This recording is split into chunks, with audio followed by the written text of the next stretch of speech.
These are 6 tight ends that you should not be drafting in 2023 fantasy football redraft leagues. We're going to go through 6 guys that we think at their current ADP are overvalued or their opportunity cost is just too high.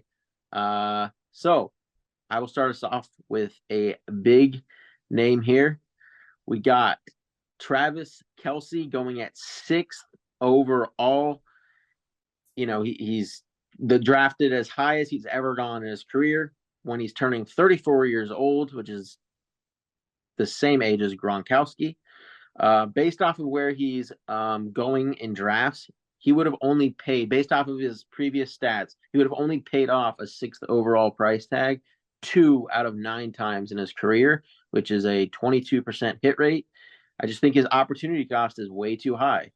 You have guys like Andrews, Hawkinson, and even someone like Pitts who are on the rise.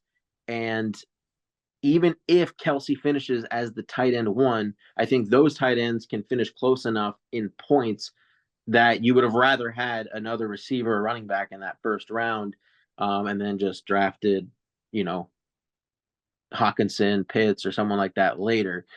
And I think that combination is going to outscore the Kelce combo. And so, as I mentioned earlier, he would have only paid his ADP off about 2 out of 9 times. Well, last year was one of those 2 out of 9 times. He had 1,350 yards, 12 touchdowns. So, people are like, yo, that he was a league winner. But I mean, not really. He down the stretch, he was tight end 4 when it mattered the most in the fantasy playoffs, and he scored 7 points in the fantasy championship. So even in a year, he was the tight end 1 overall, dominated. He wasn't winning you fantasy championships last year. So I can see him starting off hot this year. The first few weeks he'll do some victory laps. He's same old Kelce, but then I think I see him breaking down as the year goes on, or they just save him for the playoffs when they need him most. If there's any type of injury scare with him, and you know, I just think there's too much opportunity cost, and you should not be drafting Travis Kelce in 2023. All right. Who's got number 2? I That's a got crazy one. It is a crazy one, but Yeah, I got numero dos here. Another big name tight end to take off your draft list this year. And that is George Kittle. Overall, right now, tight end 4, going in around the 4th or 5th round in redraft leagues. Yeah, I mean, Kittle, great player over the past couple of years, has thrived, has had pretty big games. But on an offense that runs most of they're one of the highest running teams in the league. It's his production over the past couple of years has slowed down. So last year, Kittle had the lowest yards per route ran since his rookie year. Target share in San Francisco is divided up so much right now. You can almost argue that he's the 4th guy there. Last year he was behind target share between Ayuk, Samuel, and tied with Christian McCaffrey.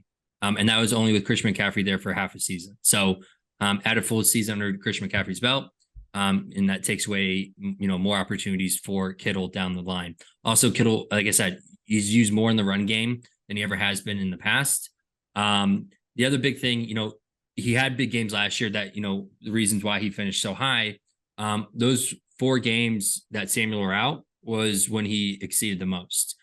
So obviously if Samuel's not there, his target share bumps up, and during those 4 games, he was scoring 1.5 touchdowns a game.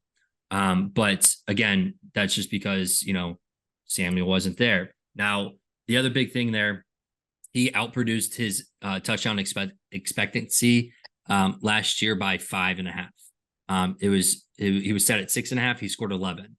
And I'm pretty sure 3 of those games or 4 of those games Samuel was gone, that's where he scored most of his fantasy points. Last year he had 6 games with fewer than 40 yards. And then those 3 games with Samuel out, that's when he put up his most production value with over 90. Again, he's a big name guy that's going too high in drafts. And as tight end 4, like we mentioned, there's other tight ends around him or even further back that are in much better situations, and that they're either the target 1 or 2 on the team. So, I love George Kittle, but at tight end 4, going around that 4th and 5th round, I think it's just way too high for him, and I just don't see him paying off that price tag this year. Hey, sneak him into some DFS lineups when McCaffrey or Debo are out. That's fine. Yeah. That's how you Just get not your for Kittle. it's not the season long format for him. Yeah. Agreed. Who's got number 3? I'll take it. We got Frankenstein looking guy from Pittsburgh, Pat Freiermuth. All right. So on a serious note, this guy outperformed every expectation that he could last year, over 700 yards. Had a great season. I don't think that's going to continue. Kenny Pickett, rookie quarterback. I think I mentioned in one of my previous episodes, like he threw 7 interceptions, 6 of them were in the first 5 games of the year and really focused on taking care of the ball. Well, Freiermuth was a big, success factor in that. But now that he's a little bit more comfortable, he's going to start looking at a Deontay Johnson. George Pickens has already come out and said, along with his coaches, that they well expect him to see 1,000 yards this season. And not to mention, they've also added Allen Robinson to the roster, which I think is going to hurt his overall target share. You also see kind of the emergence of, forgetting his name, Jaylen Warren, sorry. Yeah. In the passing game, he was is really efficient runner, really efficient passer, pass catcher last year. So I think that hurts Freiermuth in the short yard situations. And something also to note, I think, with the evolution of this offense, they bolstered that offensive line. That's going to give Kenny Pickett time to actually hit his receivers that are running more than a 5-yard in route. So I just, he had a great year last year. Great for him, but I don't think he replicates that at all. His target share is going to decrease. Corey, you called it out in one of our previous wide receiver episodes. Deontay Johnson had the most catches ever without a touchdown. That's going to change. Statistically proven. So just not very bullish on Freiermuth this year, especially with his ADP, when you could get guys way later in the draft who are probably going to exceed his production. So a little too rich for my blood, and go Browns. Yeah, my that would just add on. My biggest thing is where he's going in drafts, just like the late 7th, early 8th round. There's just so many good running backs in that. Like you could just, like we mentioned in the other episode, we had the must drafts. There's guys later in the draft that we think could get pretty close to Freiermuth's production. It's just the gap between guys like Freiermuth and some of the later rounds are just so minimal that it's not worth it at the opportunity cost of some of these running backs in this range. All right. Who's got number 4? All right, number 4, another heavy hitter, big name here. We've got Dallas Goedert, currently going in the 5th round as tight end 6. Dallas Goedert's best finish in fantasy, year-long fantasy, was tight end 8 back in 2021. In 2022 last season, he only had 1 game with more than 20 fantasy points. And for reference, a guy that we mentioned at the top of the video, Travis Kelce, had 7 of those games. The biggest reason I think to avoid Dallas Goedert this year, though, is he's got next to no touchdown upside with Hurts' rushing, A.J. Brown and Devonta, and that stable running backfield that they've got, taking away valuable targets in the red zone. Over the last 2 seasons, Goedert has a total of 4 red zone targets.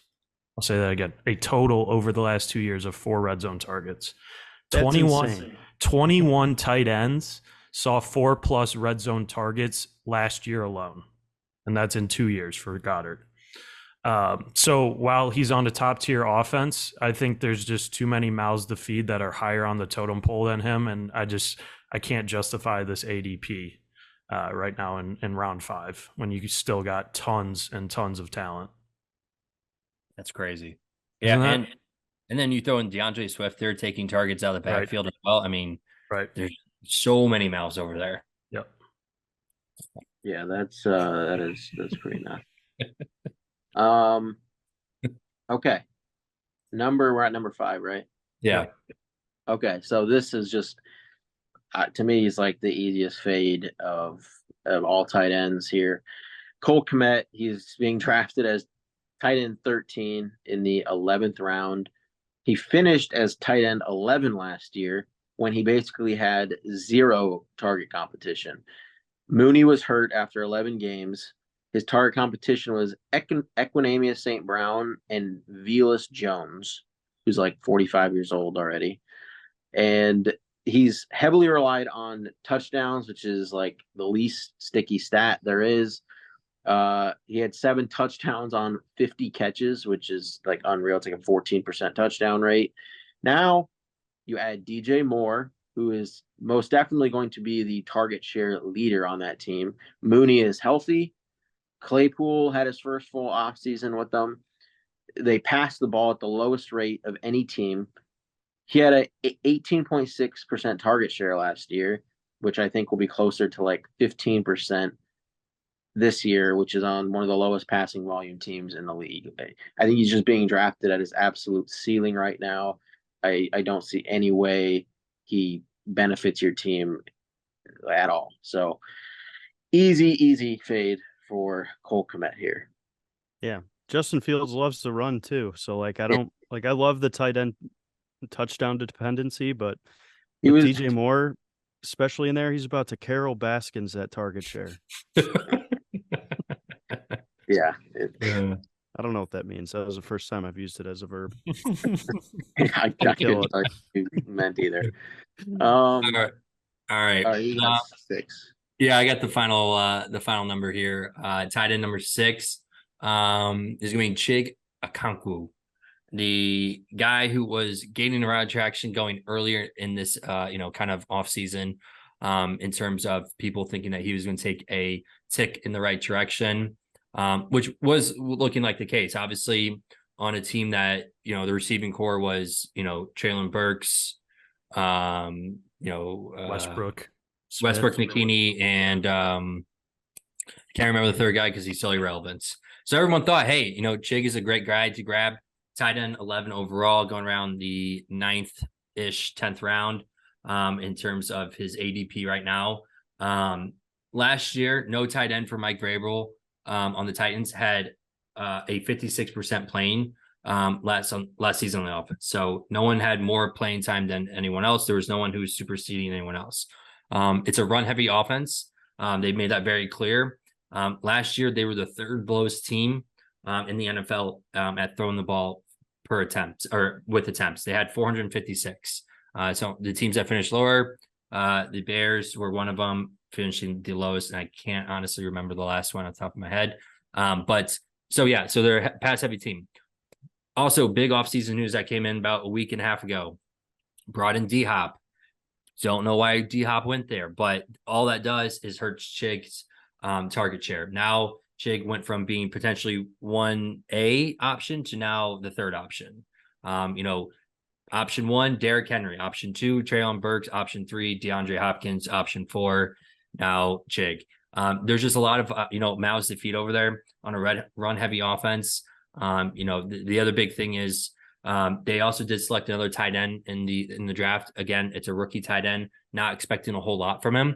The tight end they selected in the 5th round was Josh Wiley out of Cincinnati. More of a pass catching tight end, 1,000 yards in his career at Cincinnati with 16 touchdowns. So again, it's just another mouth to potentially feed on a team that doesn't really showcase tight ends. It's just not their style. They bring in heavy, packages with multiple tight ends. Again, there's just too many mouths to feed. And I think with where he's going, again, we've talked about in that range, there's a lot of good, RB2s to even pick up in that range that you can add to your team for depth instead of trying to chase points for a player on a team that is honestly probably in a rebuild year who's chasing, fantasies at this point in time. So again, I think at tight end 11, there's tight ends behind him that have, again, much more production and higher up in the pecking order than he is. So avoid Chig like the plague at this point in time. They don't know they're in a rebuild year, but they are. They think they're in a Super Bowl competing year by some of the moves they made signing D-Hop, but no, they're definitely one of the worst teams. What about Will Levis? Oh yeah, I forgot to that in too. Malik Willis is ahead of him on the depth chart. But all right, that'll do it for this episode. Please check out, if you want to see tight ends you should draft, check out our last video. Please subscribe, hit that like button. It helps out the channel a lot. And we'll see you next time.